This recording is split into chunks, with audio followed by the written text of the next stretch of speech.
If there's one plot device that comfortably, relentlessly drives a video game plot on its own, it's revenge. That urge of getting back at the source of betrayal, of exacting punishment that's several orders of magnitude higher. When paired with anger, it can offer unique introspection into a character's psyche and the morality of their actions. In others, it's justification for beating anything and everything in your path to a bloody pulp. The first Berserker Khazan offers shades of both, but there's a lot more going on than meets the eye. The story follows the former general who, after saving the Pelos Empire from the Berserk Dragon, is accused of treason. While his friend, Ozama, suffers a horrible death, Khazan is mercilessly tortured, the tendons in his arms severed before exile. The story picks up during Khazan's transport through Mount Heinmach. A mysterious force called the Blade Phantom disrupts his escort, setting him free while simultaneously possessing his body. Its purpose is unknown for the time being. The player must find a way out, dealing with any straggling soldiers and other beasties on the mountain.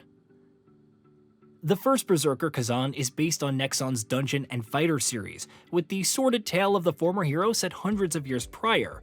Khazan does make some appearances through Dungeon Fighter Online, but this is essentially his brutal origin story.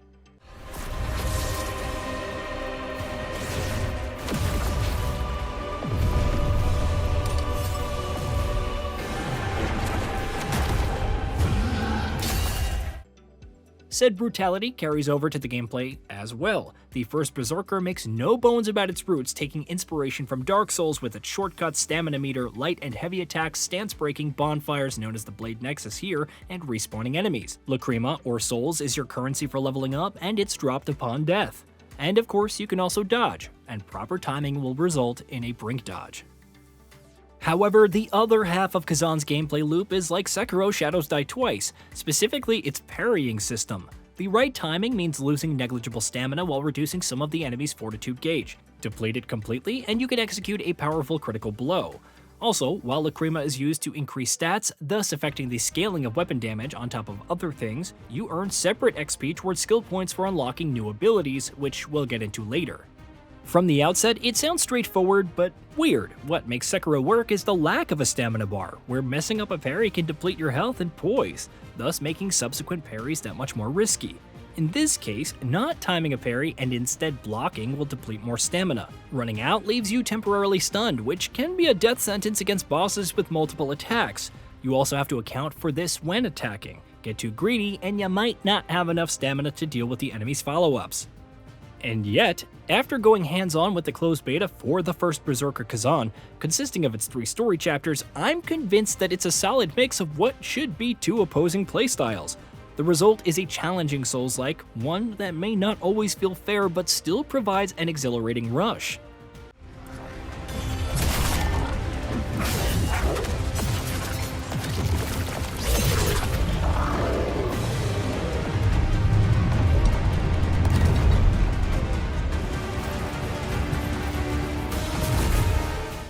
Of course, the previous descriptors only scratched the surface. The first chapter feels pretty measured in enemy types and mechanics, yet it teaches you the basics.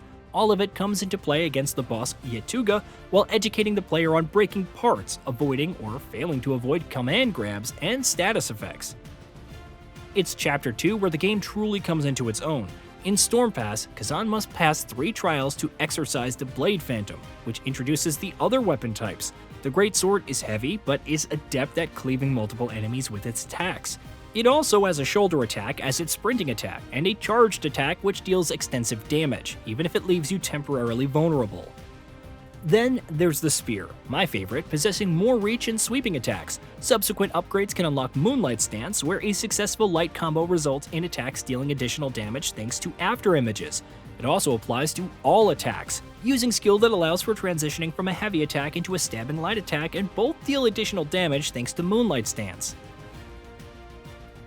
Each weapon type has interesting skills like the dual wield's charged heavy attack inflicting a wound on enemies, or the greatsword's ability to charge light attacks. It gets even crazier when factoring in abilities like Whirlwind, which results in Khazan taking to the skies and landing on enemies with a sprinting attack, or Ruthless, a slashing combo that gets faster with consecutive hits.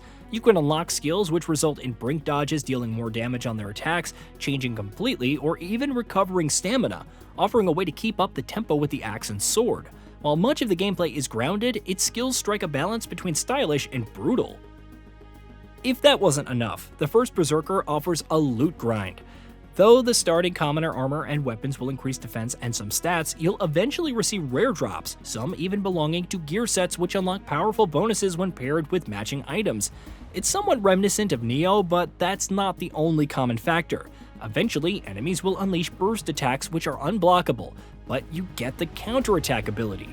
It functions somewhat like the burst counter from Nioh 2 in terms of timing, but pull it off and all of your stamina regenerates, thus allowing you to press the attack.